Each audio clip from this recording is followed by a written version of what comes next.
बोलो राधे राधे, जय श्री कृष्णा।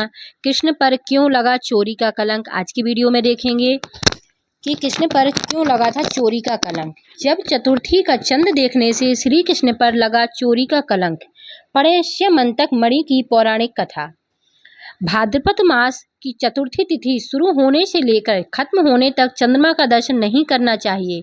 यदि भूल से गणेश चतुर्थी के दिन चंद्रमा के दर्शन हो जाए तो मिथ्या दोष से बचाव के लिए निम्नलिखित मंत्र का जाप करना चाहिए तथा दी गई कथा का श्रवण करना चाहिए। एक बार नंद किशोर ने सनत कुमारों से कहा कि चतुर्थी के चंद्रमा के दर्शन करने से श्री कृष्ण पर जो लांछन लगा था वह सिद्धि विनायक व्रत करने से ही दूर हुआ था। ऐसा सुनकर सनत कुमारों को आश्चर्य हुआ। उन्होंने पूर्ण ब्रह्म श्री कृष्ण को कलंक लगने की कथा पूछी तो नंद किशोर ने बताया, एक बार जरासंध के भय से श्री कृष्ण समुद्र के मध्य नगरी बसाकर रहने लगे। इसी नगरी का नाम आजकल द्वारकापुरी है। द्वारकापुरी में निवास करने वाले सत्राजित यादव ने सूर्य नारायण की आराधना की। तब भगवान सूर्य ने उसे नित्य 8 भार सोना देने वाली स्यमंतक नामक मणि अपने गले से उतार कर दे दी। मणि पाकर सत्राजित यादव जब समाज में गया तो श्री कृष्ण ने उस मणि को प्राप्त करने की इच्छा व्यक्त की। सत्राजित ने वह मणि श्री कृष्ण को ना देकर अपने भाई प्रसेनजित को दे दी। एक दिन प्रसेनजित घोड़े पर चढ़कर शिकार के लिए गया। वहां एक शेर ने उसे मार डाला और मणि ले ली। रीछों का राजा जामवंत उस सिंह को मारकर मणि लेकर गुफा में चला गया। जब प्रसेनजित कई दिनों तक शिकार से ना लौटा तो सत्राजित को बड़ा दुख हुआ। उसने सोचा श्री कृष्ण ने ही मणि प्राप्त करने के लिए उसका वध कर दिया होगा। अतः बिना किसी प्रकार की जानकारी जुटाए उसने प्रचार कर दिया कि श्री कृष्ण ने प्रसेनजित को मारकर स्यमंतक मणि छीन ली है। इस लोक निंदा के निवारण के लिए श्री कृष्ण बहुत से लोगों के साथ प्रसेनजित को ढूंढने वन में गए। वहां पर प्रसेनजित को शेर द्वारा मार डालना और शेर को रीछ द्वारा मारने के चिन्ह उन्हें मिल गए।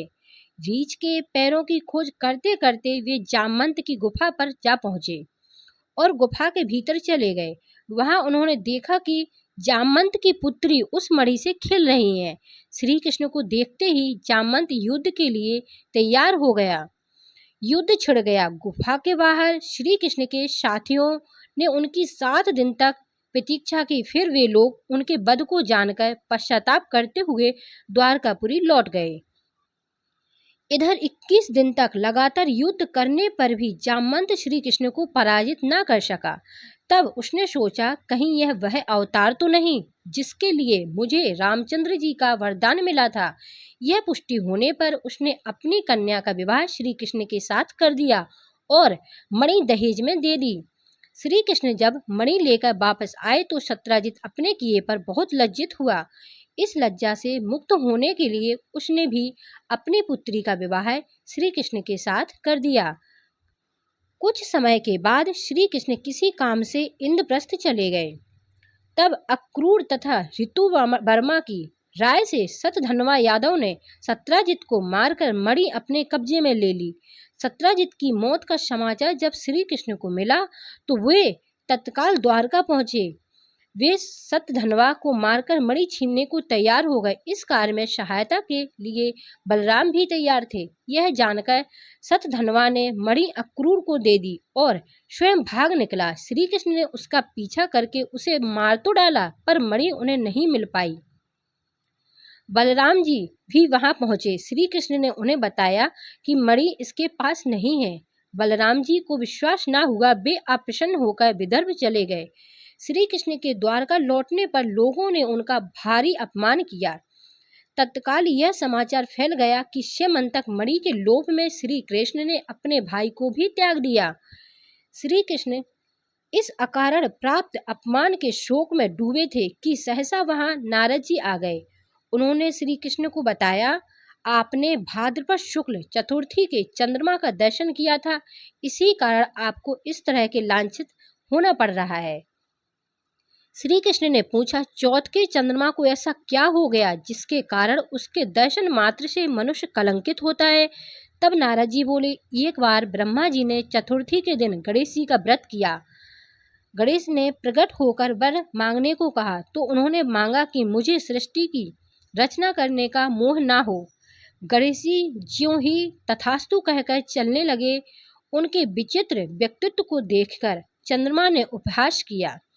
इस पर गणेश ने रुष्ट होकर चंद्रमा को शाप दिया कि आज से कोई तुम्हारा मुख नहीं देखना चाहेगा। शाप देकर गणेश जी अपने लोक चले गए और चंद्रमा मानसरोवर की कम कुमुदिनियों में जा छिपा। चंद्रमा के बिना प्राणियों को बड़ा कष्ट हुआ। उनके कष्ट को देखकर ब्रह्मा जी की आज्ञा से सारे देवताओं के व्रत से प्रसन्न होकर गणेश जी ने वरदान दिया कि अब चंद्रमा शाप से मुक्त तो हो जाएगा, पर भाद्रपद शुक्ल चतुर्थी को जो भी चंद्रमा के दर्शन करेगा उसे चोरी आदि का झूठा लांछन जरूर लगेगा, किंतु जो मनुष्य प्रत्येक द्वितीय को दर्शन करता रहेगा वह इस लांछन से बच जाएगा। इस चतुर्थी को सिद्धि विनायक व्रत करने से सारे दोष छूट जाएंगे। यह सुनकर देवता अपने अपने स्थान को चले गए। इस प्रकार भाद्रपद शुक्ल चतुर्थी को चंद्रमा का दर्शन करने से आपको यह कलंक लगा है। तब श्री कृष्ण ने कलंक से मुक्त होने के लिए यही व्रत किया था।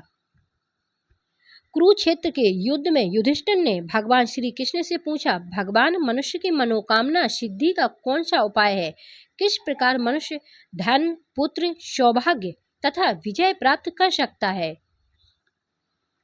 यह सुनकर श्री कृष्ण ने उत्तर दिया, यदि तुम पार्वती पुत्र श्री गणेश का विधि पूर्वक पूजन करो तो निश्चय ही तुम्हें सब कुछ प्राप्त हो जाएगा। तब श्री कृष्ण की आज्ञा से युधिष्ठिर जी ने गणेश चतुर्थी का व्रत करके महाभारत का युद्ध जीता था। Thanks for watching. Radhe Radhe. जय श्री कृष्णा।